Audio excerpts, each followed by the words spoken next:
Hello, ladies and gentlemen. Welcome to the Game Hub. I'm your host, Gamer K, and the topic for this week kind of got me thinking like I should kind of resharpen some of my knives from school. Wait, seriously? Are we really doing this bit? Okay, yeah, I guess it does. It's been a while since I've done a good bit. Long story short, in my college, I was in the culinary program and got to keep all my knives that I purchased. And it's been a good while since I've actually sharpened them. So, in light of the video of this month, to start the month, I decided to go do a video for a top 13 that is absolutely one of my favorite animes. My top 13 Food Wars characters. Food Wars was a bizarre anime for when, all honesty, I found it out because of a good friend of mine in my culinary program who watched it and told me it was a good anime for people who like cooking. I'm not a professional chef or anything, but I do love to cook, and the show really kind of gave me a little bit more insight of cooking processes, types of cooking, the styles, and a whole bunch. And of course, the one thing that Food Wars is really known for is the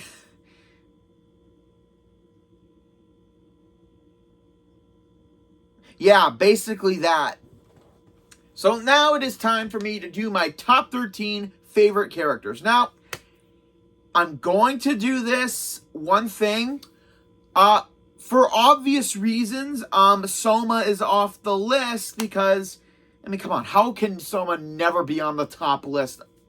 So, anytime I do an anime-specific character list, the main hero will be off the list, and I will put him in a list for my top 13 favorite anime heroes, considering that's more where they all more form into the category. Now, these characters are ranked based on my level of enjoyment of them throughout the show, their overall personality, the stuff they cook, all that good stuff. So, this is Gamer K's top 13 Food Wars characters. And why top 13? Because here at the Game Hub, only the odd can be number one. Let's cook. Okay. To start off this list is a character that came in not exactly late, but has as much personality as a shaker of salt. But his cooking prowess is top-notch. We have the ex-first seat Ishikasa, who is the White Chevalier, and this, I do like Skasa. I hate that in the English that they call him Skasa instead of Sukasa, which would have made a lot more sense. But overall, he comes in season 3, and then the main threat of season 4. And god damn it, can this kid cook something that is beautiful. Absolutely beautiful. Every dish he makes, I'm just going to be putting images of some of the dishes each of these characters make. Everything this guy makes literally looks like a fine French cookbook, which is not surprising considering he does take a lot of French inspiration for his cuisine. And being the main threat of season 3 and 4, goddamn, is he not an amazing... he goes so well in balance with Soma, where this guy makes food that's very sophisticated and lets the ingredients really speak for themselves, mostly in his dish. And going up against Soma's reckless, kind of devil-may-care cooking, but it's always done really well in that regard, and I do love him for it. He's at the bottom of the list is because as much as he's the main focus and threat of the students of Totsuki, his personality is very clumsy, I think the word is timid, But overall, yeah, good start for the list. Next. You know, there's a lot of cliches that are done within anime when it comes to characters. For one, either there has to be an Elvis-ish character in any anime. Thank God there was not an Elvis guy here. There's the brainy person. There's the intelligence guy. There's the cute person who's really freaking malicious. Actually, now that I think about it, that last one basically describes a friend of mine. And then there's the guy who tries to copy what the opponent is doing and copy their fighting style, copy their body, their personality, to do that.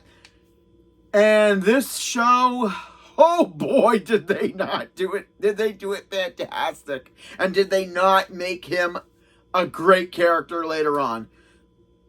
Subaru Mimasaka, who is a big threat in Season 2 during the Autumn Festival. Being able to profile his opponents and literally make the exact same dish they do, but he throws in a couple little tweaks in there of himself in order to elevate his dish better than his opponent's. And goddamn, was he not an amazing threat? Taking Takumi's semi-Fredo and completely just dominating. Even when it looked like Takumi had a way out. Yeah, Mimasaka he is literally a jack of all trades because he can kind of mimic anyone's cooking style and kind of pinpoint what they will do. And it's absolutely terrifying. I mean, if this guy was in a battle anime, like an actual fighting anime, and he could use multiple weapons of multiple different styles, oh dear Lord, people would be scared. And it's his battle with Soma in that, where they do the beef stew. It just goes to show that there are just some people that you can't profile, and there are some things that you just can't foresee. And I do love his small little backstory where as a kid he could replicate dishes very easily just by looking at a recipe once. And then entering into a contest where he took one of his father's old dishes and threw a little twist on it. But his dad didn't really like him. So he spent the rest of his years challenging chefs and taking their most prized possessions, which is their knives. Technically, they kind of explained it being like Oboru Zakura, who was a Japanese warrior who, after he defeated an enemy, he would take their weapons and to accumulate 100 wins. So yeah, Mimasaka made a great entrance as a villain, and later on he became an even better friend. Still creeps me out when he does the copy mechanic on cute characters. Or when he's Soma in general. Yeah. Okay, we don't need to show that anymore. Get to the next one! Okay. I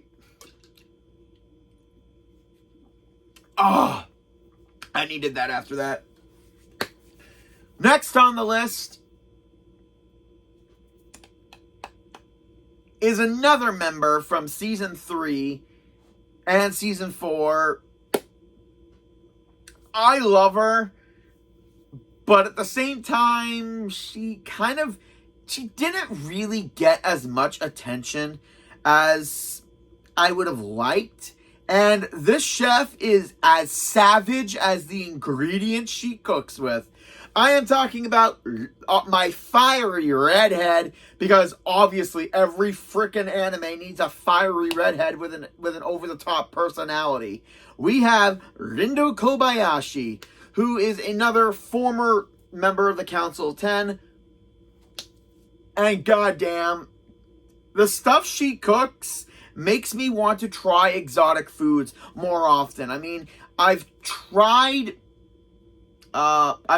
beef tongue. I want to try a bunch of other stuff. I want to try alligator or crocodile because of this chef. Because when she made her her chili powder hang on, let me look it up. I had it written down. 1 second, ladies and gentlemen. This will only take a second.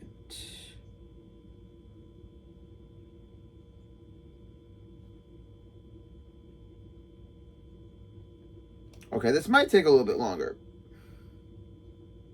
Common Latchkey, whatever it was that where she literally butchered a gator live. Rindo's personality can kind of be somewhat of a little bit opposite of Skasa, where he's very calm and collective, but he's an absolute goofball when he's not cooking. She's more of a loaf when she's not cooked. She's more carefree, devil-may-care kind of attitude, but when she cooks, she gets absolutely vicious. And it shows in the dishes that she makes. I mean, she primarily uses... I mean, another thing I love about Food Wars is how, yeah, chefs, they all have their quirky traits and everything, and from the ingredients that they use to their cooking style.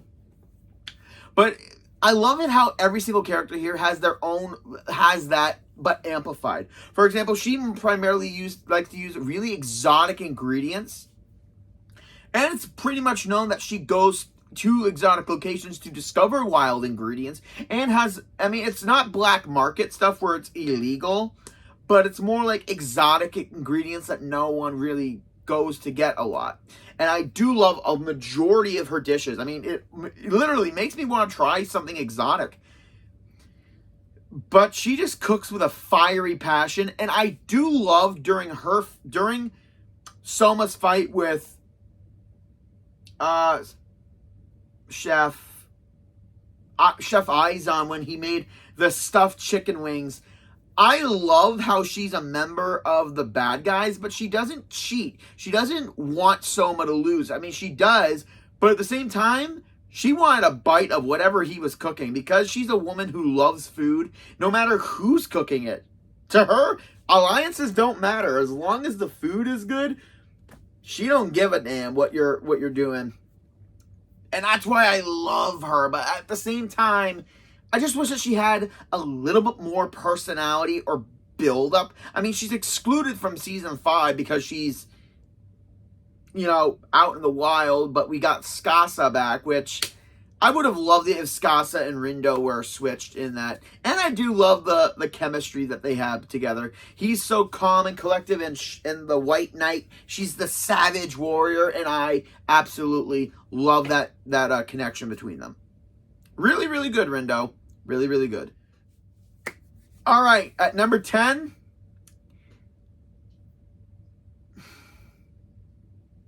everyone needs that anime sweetheart. We all need it. And to have a character actually have so much growth, I just wish... Now, you know what? I got nothing negative. I got nothing negative on this character. Like I said, the sweetheart of the show, that character that literally had so much... what's the word I'm looking for? So much adversity to what going through everything from throughout the series until season 5, because that's where everyone was kind of more at their best. And season 5, a lot of the fights were kind of shortened for the sake of time, which, But overall, from seasons 1 through 4, this character had an amazing development. And I can't say the word sweetheart enough. It is our blue-haired girl, Megami Tadakoro, who was the absolute bumbling person who had no real tenacity or courage or cooking prowess until Soma basically helped her out a good number of times. And I do love how even in Japan, you can kind of tell from the city people to the people who are far out in the country. I do love that because it kind of gives her that more adversity of why a majority of the other students who are like nameless characters are the bullies in the first season who try to screw her over, and she's constantly failing, and she's afraid of letting her mom and her parents down, and I love it. But it's not until near the end of season 1, no, halfway of season 1, where she really shows her cooking style. It's mainly to cater to the customer and everything. To have like food that's good, but also kind of has that kind of home feeling. Like, if I could describe it in any way, and they do it throughout the show, it's almost like whatever you're making is like, you know what? I have to use this example. You know that scene in Ratatouille when Ego eats the ratatouille, and it literally tastes like the ratatouille his mom made? Also, fan theory, the house that Remy was in at the beginning of the movie was Anton Ego's mom's, and that's why he learned how to cook it, because he's read the recipe from her house. Just saying. And he felt like he was eating his mother's cooking. I mean, have you guys ever eaten somewhere and it just spontaneously just brought you back to your favorite meal that your mom cooked for you? I mean, I haven't, because my mom's cooking is fantastic, but every time I miss some of her, like her old school, like anything that she makes, it just hits you right in the heart there. And that's what Megumi's cooking is. It's homey. It makes you feel like you're back at home. And it's primarily uses vegetables a majority of the time, which are her specialty. But one thing that really made her stand out, because at first, I didn't think she was going to go far in like competitions throughout the show. However, it is her curry dish where she fillets a monkfish with a hanging hook. It goes back to showing how she learned that, and goddamn. And then in season 4, it's her battle against Momo, where Megumi shows that she has come a long ways from the start of the show, and it's just the kind of development that really makes a character more than the generic, oh, she's the female main character, so we're not going to see her compete. We're going to see her compete, but she's going to be more like the cheerleader character. I'm like, thank God they didn't do that, because Megumi is a character in and of itself, and it definitely shows people that you can overcome what people think of you if you just work hard about it and try. And especially the episode with Kojiro during the exams, it just makes her a great character. But the reason she's on the lower end of the list is kind of like I said, she doesn't really get that much spotlight time when it comes to cooking. And there are just a lot more characters that have a lot more prowess and authority and stay power for me. But Megumi definitely makes it at the number 10 spot of the list because of her overall character. That's all I gotta say. Okay. Normally I don't really put characters who don't really do that much in terms of what the show does on a list, like, you know, that side character who's a mentor but doesn't really do a lot. I mean, I can't put people like if Kakashi and Jiraiya are some of the best mentors of Naruto, then this dude is an amazing character, but he's a force to be reckoned with throughout the show. But we don't really see him cook, so that's why he's lower on the list. I'm talking about the what was it? I believe the insult was, I can't remember the insult that was used, but Gindojima, who is the head dude of the Totsuki Resort, I'm going to be honest. I'm really going to be honest. When I first saw this dude in the opening, I thought he was going to be some evil mastermind of anything. But then when I found out he's a good guy, I'm like, oh, okay, let's see where this goes. And Our first introduction to him is one I wish I could erase from my head.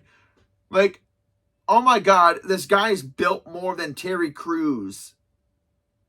And even in an anime, that's hard to do. But yeah, every time Dojima is around, I always know that there's going to be a sharp lesson to be learned for any of the characters going through. Like when he was trying to save Megami from being expelled for failing, but kind of doing what she could. I love how he makes it very clear that Soma isn't to take head on the challenge. Megami has to step up. And he does it in such a great way of having Megami be the lead chef in the challenge and Soma's backing her up despite Soma's objections. And he puts it to him like this, and I do love it, that if she succeeds because of you, she'll fail if she's not with you. So she needs to step up on her own. And that, I think, is what kind of gives her the boost she needs in order to become the great character I said she is. And he does this a lot. He gives a lot of inspirational moments. And him as a judge a majority of the time is always good too during the next couple seasons. And later on, season 3 and 4, when he's helping the kids, the students, practically get their momentum back and how to cook well together. Again, he's an amazing a mentor. He's a fantastic character. Again, a reason he's lower on the list is because he doesn't really cook as much as everyone else in the show. So yeah, he gets lower on the list, but he's still an amazing character and one hell of a mentor. And seriously, do you lift boulders for workouts? There's no way you can get that ripped. Especially in a cooking anime. Aaron Anakari is on number 7 of this, is number 8 on this list. That's right, guys. The God Tongue is nowhere near the top of my list for a good majority of reasons. A vast majority of reasons. Mostly because I just don't get what the appeal is. I mean, yeah, she's the God Tongue. She doesn't like a lot of food. I mean, yeah, her story is pretty tragic and definitely fits upon abuse in some ways, psychological abuse.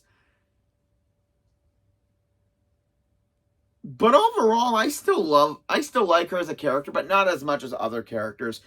Erina is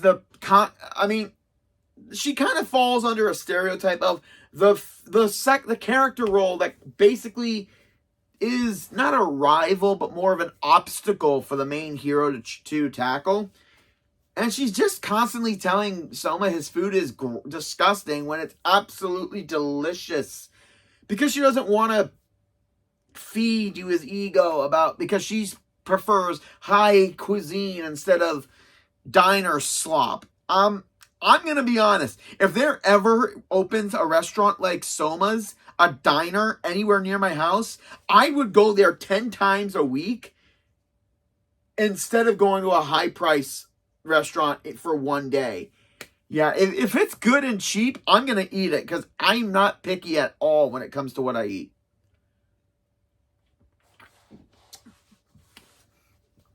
But yeah, throughout the seasons, Erina does have that pompous, sophisticated, I'm better than you peasant kind of attitude.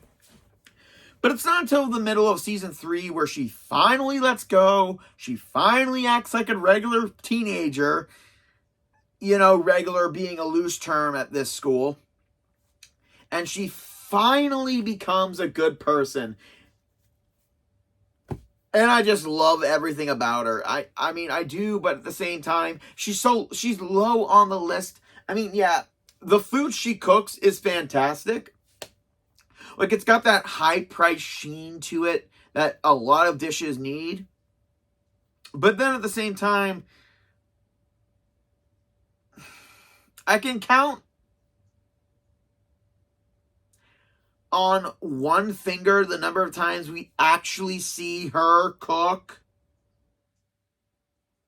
And yeah, if you don't, I mean, yeah, I look at the character's personality and everything, but in a cooking anime, I mean, yeah, I don't care how amazing you are. If we only see you cook like a literal handful of times, you're gonna be low on the list. I mean, again, personality gets you up there, but your overall cooking also in this list needs to be there as well. And again, Nakari, I just find Erina kind of annoying most of the time. And there, again, same thing as Dojima. There are just so many better characters who have both a great personality, character, and cooking. So the God Tongue. Wait, we don't have any jokes for this, do we? Okay, good. Next up. I have been told that variety is the spice of life, but actual spice is the spice of life. And that leads us to our next competitor on this list, the Spice Boy, the man with the nose of the gods. We have Akira Hayama, and this dude, okay, I'm going to be honest with you, I love this guy. Like, Akira is one of the greatest characters in anime history. Like, I really love this dude. Like, he is fantastic. When we first see him, a hint of him at the final exam for the training camp that they do near the end of season 2 or in the middle of season 1. Yeah, season 1. I thought he was going to be an absolute jackass of a character just because they only show like the aroma coming from his dish, so we didn't get to see what he cooked. But everything he cooks, and I mean everything he cooks, has to do with his spice blends, his nose, aroma. And I just love his inner rivalry with Ryo, Soma. It's a trifecta of a rivalry, and I really, really love a good rivalry in anime, especially when it seems so good and when a character seems so more superb than the main hero, and I do love it. And I also love it when the main hero loses a good number of times to more than one character, because it humbles them. It makes them get better and better. And that's something I'm going to be putting up on the list when I do my anime heroes list. But yeah, all the dishes that Akira does basically has to do with a blend of spices and something that's very wide throughout of culture. From India, from Turkey, a whole bunch of Middle Eastern cuisine. And oh my God, I just got it right now. I'm not bullshitting. This is not a joke. Just putting the images of the food this guy has made makes me hungry. I want that fish head curry so bad because it looks so good. And that goddamn kebab burger, kefta kebab burger. I watched this guy, Chef PK. Go follow him on YouTube. This dude makes food from anime, and he made the doner kebab that Akira made during the autumn selection. And oh my God, just watching that burger get made in the anime and in real life. Link it to Chef PK's channel is right there. Go follow the dude. He's amazing. But I am salivating like a fucking mutt right now, just thinking about that doner kebab burger. Oh my God, just the spices in it, the meat, the pickled onions, just everything about that. Like, look at it. Look at that burger and tell me if you're a female and you are salivating like a mutt for that, it's okay. This burger needs to be made because, oh my God. Of course, literally the term salivating like a mutt looking at this burger is perfectly good because that's what it's supposed to do. And everything else he does, from his final dish, when he did his Duckapicious, when he did his Carpaccio, which is supposed to be an appetizer, and the way he does it. And I do love how in season 3 he becomes an absolute threat. And I do love how he isn't involved with fighting in the final of season 4, because we see him compete in a majority of the rest of the show, so it's good to see someone else take the reins. But Akira is almost this high on the list because of his prowess, his personality, his loyalty to his teacher who basically raised him. I just love him so much, but again, seriously, I will pay someone to make me that burger. I am not kidding.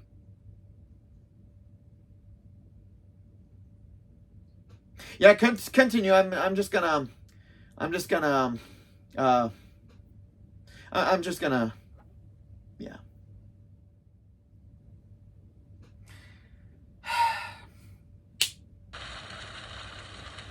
Where's the Italian? Yeah, I had to use that joke for this character. It's the only thing that works. Out of the two brothers at the beginning near the beginning of season 1, I knew for a fact Takumi Aldini was going to be an absolute beast. And I do love how his rivalry with Soma was a friendly one originally.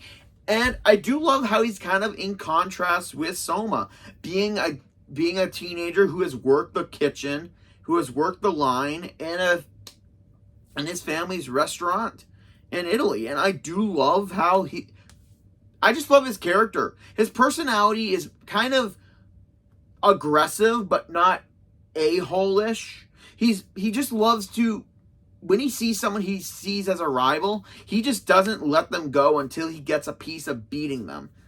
And even after losing to Mimasaka, and when Soma tries to give him back his Mezzaluna, which is the curved blade, he declines, saying that he didn't win it. I do love his chivalry, and he wants to earn his Mezzaluna back by defeating Soma in a fight. I do love that rivalry personality, and he's just a great character. And his food, the food he makes, is obviously highly referenced with Italian cuisine, but he does do a blend of a majority of other styles and cooking techniques, which I do love. From the duck that he makes in his first episode to that frittata salad, like, yeah, I don't eat salads that much because if they have like a sour vinaigrette, but this I would absolutely eat like twice a week. Actually, you know what? No, I'm being generous. Like a lot. I would eat it a lot. And then it's his probably impossible to do spaghetti Neapolitan curry, which sounds weird. And then his Italian semifreddo just looks so refreshing. And again, his goddamn pizza from season 4. I just want to make this pizza. Or again, I want someone to make it for me, because this pizza alone, oh my God. And it just looks absolutely delicious. And Takumi definitely has the rival mentality that most animes have. But as the show goes on, like about season 3, season 5, it kind of becomes more about Soma and not so much about the other characters, which I don't mind, but I do want to see other characters and stuff. So Takumi definitely gets higher on the list because of his rival mentality. And even though he doesn't cook that much, everything he cooks, I would 100% go and eat. I love it. Near the top of the list, but this dude skated from being in the top 3 just a little bit, guys. well, he taught the main character everything he know, and his whole backstory and everything he does is fantastic. Joichiro Saiba, the Carnage, is... I honestly thought, I mean, after seeing him in the first episode, I love his personality where, yeah, him and his Soma constantly battle throughout their life. And he doesn't pull any punches. He doesn't let his son win. He's not one of those fathers. And I really love that. I really love that. And as far as fathers go in anime, I honestly thought he was going to be like the one-off where he, you know, he leaves for a majority of the show and we don't see him until like the end. But no, we see him a majority throughout the show and I love it. I love how when he goes overseas,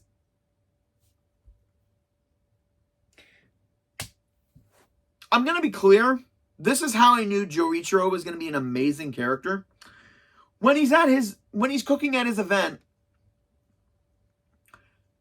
a Buddhist monk barges into a hotel buffet ballroom to eat Joichiro's food after being hungry for years. Yeah. The one thing I really love about Joichiro fully is his connection to Erina Nakari and her grandfather, and the whole backstory there is simply beautiful. He made bizarre food that she found delicious, even though she was supposed to not to. And then he basically beats his son yet again during the beginning of the show, during halfway mark of season 1. And the one thing that he says to another character, I'm not going to tell you who because they're pretty almost on the list too, is that someone never had like an extreme cooking prowess. Like he wasn't like a genius or anything. And that's where Joichiro's lineage to Totsuki really fits in. Turns out he was one of the best students ever, a former #1 seat, which is basically like the pinnacle. And everyone he challenged, he just demolished, which is cooking with his cooking skills. And he was just his nickname, the Carnage, because whenever he's in the arena, God help you. God help you. But the thing that's always weird about him is that he has Soma's quirky personality traits. And when I say quirky personality traits, I mean constantly trying to find food find combinations that are absolutely disgusting. And yet he makes amazing food like soy milk ramen for people who don't eat dairy products, which actually sounds pretty freaking amazing. I would love that. To all of his inspired dishes, from Egyptian to Indian to he's a smorgasbord of knowledge, and he puts that all into his menu at the eatery. Another thing I really love about him, I kind of got sidetracked a little bit, is how he describes Soma being, again, not having that much cooking prowess. But if you lose to someone talented, you think it can't be helped. But Soma is the guy who will thrust himself into something without thinking. And yeah, Soma loses a good majority of the time, constantly losing to Joichiro for years, but he doesn't stop. He keeps learning, he keeps trying new things. And it's something that Joichiro does so well, is impart his wisdom to Soma without even realizing it. I do also like how he never graduated from the school, because, again, it's shown in backstory how even though he makes amazing food, he's never satisfied, and he just wanted to keep learning more. Instead of just doing the basics of what he improves on his own dishes that are supposed to be perfect, but he just wants to try something different. And that's a chef in and of itself. You're constantly trying to make your last dish, your next dish even better than the one before. And that's, sometimes that can drive people mad, or in some cases it can make one have a kid who's even crazier than you are. So Joichiro is an alumni character that is one of my favorite father figures in anime, and mostly one of the only father figures that isn't a villain or an outright jackass. But yeah, he's still a great character overall. I don't know why, but short characters always make me laugh because of their tenacity and power. And here we have the Szechuan Dynamo himself, Teranori Kuga, voiced by one of my another good voice actor I hope to meet one day, Alejandro Saab. And he is... Kuga used to be on the old Council of 10, but he is... Excuse me. He's still on the Council of 10, and he's just a fiery little monkey, and I love him. I love his personality. I love his cooking style, Szechuan cuisine, which is all about spice, but not super spicy. Like, you get that spice, but you can also get the flavor of the food. And the mapo tofu that he makes in his first episode, which is, near the beginning of season 3, I would want, I'm not that much for tofu, but if it's cooked like this, I wouldn't mind eating it. And I just love his whole mentality of just his entire personality is fierce and fiery. And I'm gonna be honest, I freaking love his hairstyle. I love his hair design. I love his style of hair. I don't know what it is about characters with hair like this. It's just fantastic to me. Why is he so far up on the list if he's somewhat only in here a little bit? I just love his personality, and the 2 dishes that he makes for the show. Yeah, he only makes 2 dishes, but he's way up here on the list. Is because being a member of the Council of 10, they kind of had like this over ability, like they're the cream of the crop. And he basically outright challenged Soma right from the get-go in the challenge for the school project they had to do, where they had to do a pop-up restaurant or something and earn as much money as you can in the last couple days. He underestimated Soma so much, considering he didn't get to work until like the second day. But then he kind of powered through and he almost beat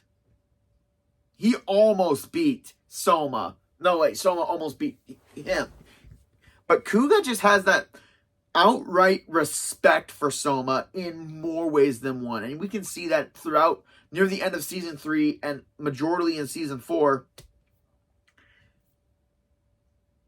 You see that rivalry where the guy thinks that this main character is in over his head. But then when he surprises him like that, you just know that level of respect is right there. And it just goes to show that a character that can only appear once, but have such an amazing impact. The impact that Kuga had for me when I first saw the show. Well, I mean, when I watched it in English, because I watched the English version. And even in season 4, he has that outright respect for everyone until he has a reason not to. And Kuga is just an underrated character for a lot. But for me, he's one of my personal favorites, and he deserves being on this list. And I just love his whole workforce, how they're faceless, and I just love him. I just love Kuga so much. You know what? If I ever get a dog, and I'm going to name him Kuga. Wait a minute, we're talking about this Kuga and not this one, right? Hey, I had to sneak the joke in somehow.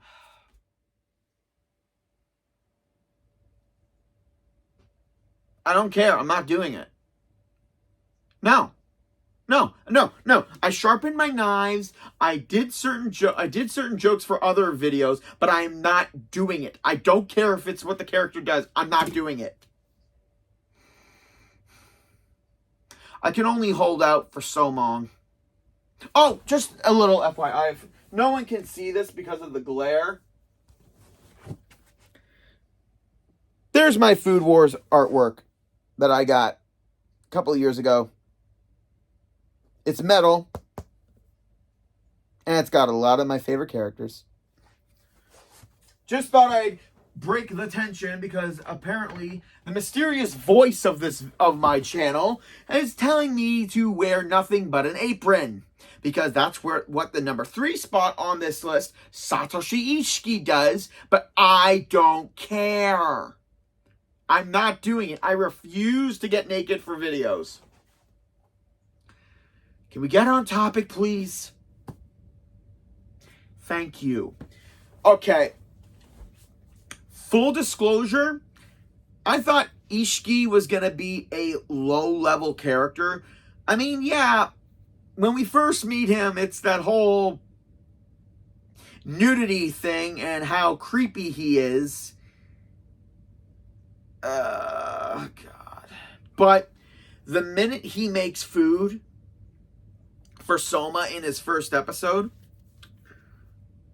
we see just how threatening he can be. And then when he announces he's a member of the council, that just kind of that just jammed a knife right into my back, thinking, okay, so you're a bad guy. But then okay, he's a good guy. Okay. It's just that dark aura that they put over him when he revealed himself and everything, and oh my God. It's terrifying. I like characters in anime who are kind of like gentle and soft-spoken characters, but then it turns out that they're goddamn evil. That's how I thought Ishiki was going to be. And we never see him cook again until the 4th plate. So from season 1 all the way to season 4, until season 4, we don't see him cook. Which, yeah, basically was going to make him very low on the list, but his personality gets on there. Until we do get to season 4, and then, oh my God, he is an absolute monster. One thing I love about Ishiki, what gets him so far up on the list to be the number 3 seat for my list, is, yeah, he encourages everyone in his dorm to do their best, and he always cheers them on during the competitions and everything. And seriously, someone needs to get this guy a pair of pants. I don't know what the whole nudity thing is, but... And then in season 4, we find out as a kid, he was basically a prodigy at anything he can do. And then we see him cook for the first time. And then, I mean, yeah, when the one guy from the Central group in the final of the end of season 3, actually, because, yeah, it's at the end of season 3 where he finally cooks. My bad. Whenever he's around, he just always has that smile and that nonchalantish attitude about everyone. But then when the chef Julio, who he's going up against, insults the people of the kids of Totsuki, of not Totsuki, but of their dorm, there's just this calm silence about him, and then he jams the pick into the eel's head, and then there's just this cold, icy aura in his blue eyes when he looks at the dude and tells him to shut up, and just the way he moves that knife so quickly, and this is when we knew he was serious, and I love it. And his dish, that eel soup, and he uses his classmates' ingredients that they were testing in this dish for a traditional that dish, that crispy eel, like the cheese risotto, the eel liver soup in it, the garlic chips, all. I've said this a lot during this list. I would love to try these dishes, but this one is the one dish I want to try more than any other dish, more than anyone who's in the number 1, number 2 spot, because it just looks extreme. And just seeing Ishiki get so vicious. Even Soma says, like, when he made that dish in season 1, he wasn't even half serious, and that is goddamn terrifying. If things were reversed, Ishiki would be a formidable villain. But the fact that he's a good guy, and I just freaking love him. He's a great character, great cooking prowess. Even though he doesn't cook that much, his overall personality and his role in the whole show is fantastic. But seriously, what is with the nudity thing? Alright, you bunch of asswipes. You had better fucking get ready for the number 2 spot. And if you ever cook any of his food, you better scarf it down your freaking throats, because you need to feel the intensity of my number 2 pick, which is Ryo Kurokiba. Again, same thing with Ishiki,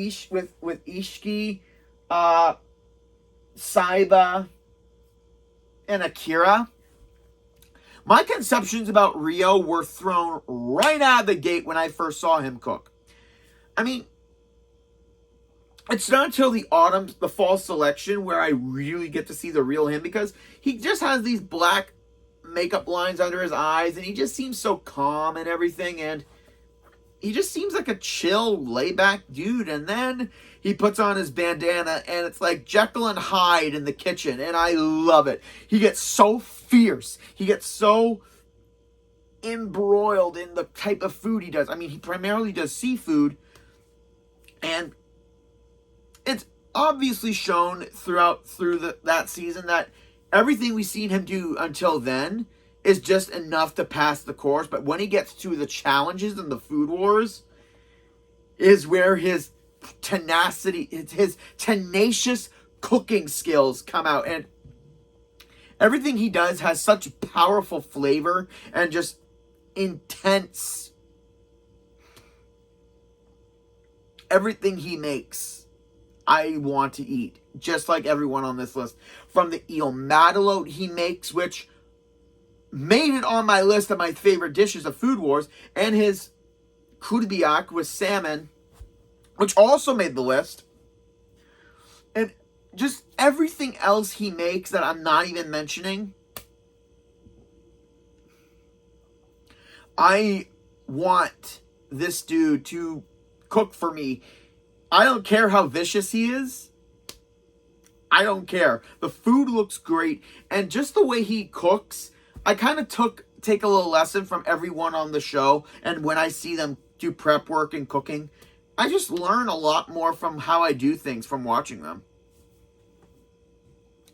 But goddamn, watching Ryo cook is an absolute, it's a thrill ride if I have to explain it. An absolute thrill ride of massive flavor, explosive technique.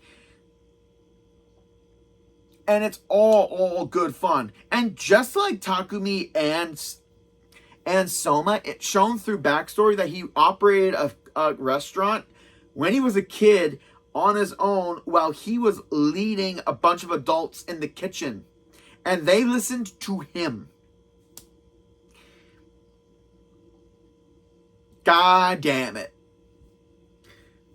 And again, just watching him cook, everything he does has that explosive flavor that he always looks for. And he's so vicious about it. And Ryo, you're a number 2 spot, but you're a top-rate chef.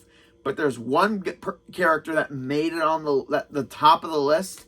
And all honesty, I can't be happier. So Ryo, you want me to cook like you, and you make me want to be you for a convention.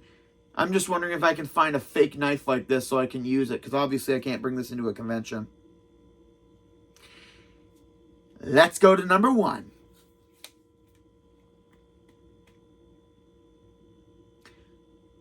just like Dojima, from the first opening of Food Wars, when I first saw this dude, I thought he was going to be a main villain. And I knew nothing about him. But my number one pick is a character that has such influence throughout the show. Has so much character, not just character itself, but character development throughout the entirety of a good majority of the seasons. Like, I want to say from seasons 1 through 3.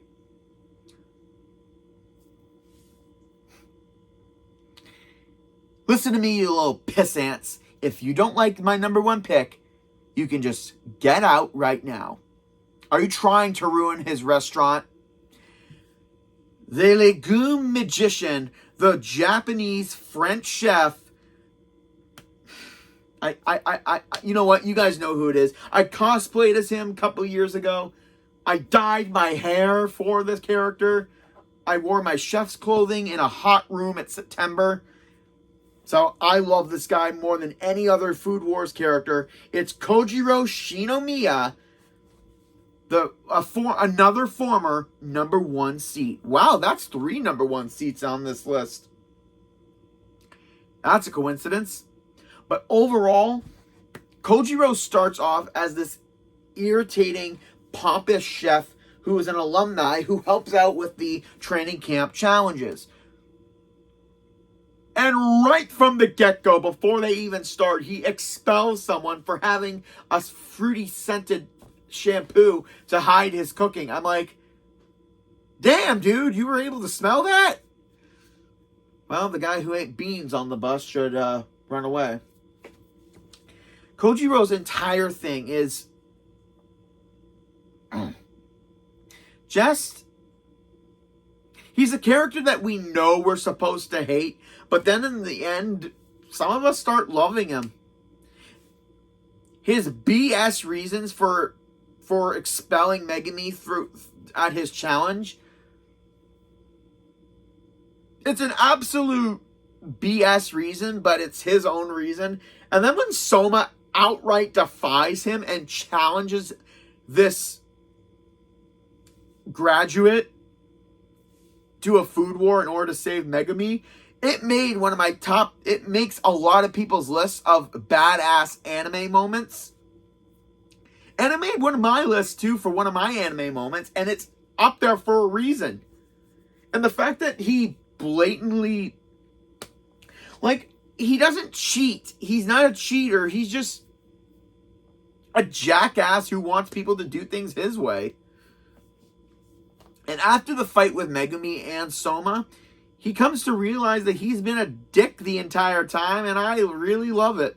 I love his revelation of that he lost sight of the importance of being a chef and the importance of listening to your customers and caring about them, and also your employees. I mean, especially for what he had to go through, I can honestly understand, but I'm just glad that he changed his ways. And at the season 2 finale, where Soma's working at his restaurant in Japan,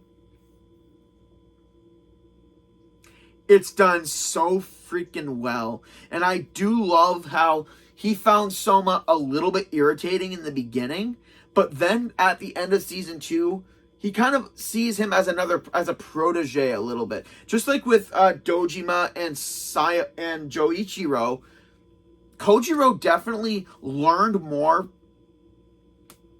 from working with Soma and helping him become a better chef and work more on his French cooking style. And that is something I really, really, really, really enjoyed about his character. And he's not a teacher or anything, but he's more of a mentor in this situation of being a graduate from the school and helping a new student. There's a line from Yu-Gi-Oh! GX that I really like, and I kind of told it to my teachers in the culinary program. The difference between a good teacher and a great teacher is that a great teacher is one that will learn from his students. And I definitely did that for my chefs. I mean, because of my I mean, I'm going to get real for you guys right in this situation because I feel this kind of connection with Joichiro and Soma. And it's kind of the same way I feel about my chefs from the culinary program of my college. Because of my ADHD, I have a hard time like learning stuff right off the bat. So they had to work with me really hard, and I took a little bit longer to completing the course. But I enjoyed it because I didn't do it to learn how to be a chef. I didn't do it to get a job at a restaurant. I did it for me to learn for myself how to cook because I wanted to learn how to cook for myself.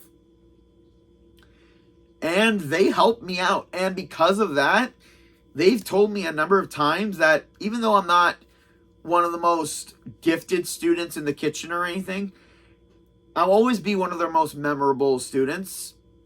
And at the same time, they've learned how to teach people with different disabilities, different learning mechanics, different issues, and all that stuff. So hearing that, and that I kind of helped them out in that way, it's the same way of how Soma taught Kojiro and how Megami made Kojiro realize how much of an ass he was being. And just that kind of give and take a little bit there that kind of makes Kojiro a great character. And the food he cooks is absolutely beautiful. From the shofar she made to that quiche of vegetables, which actually looks pretty delicious.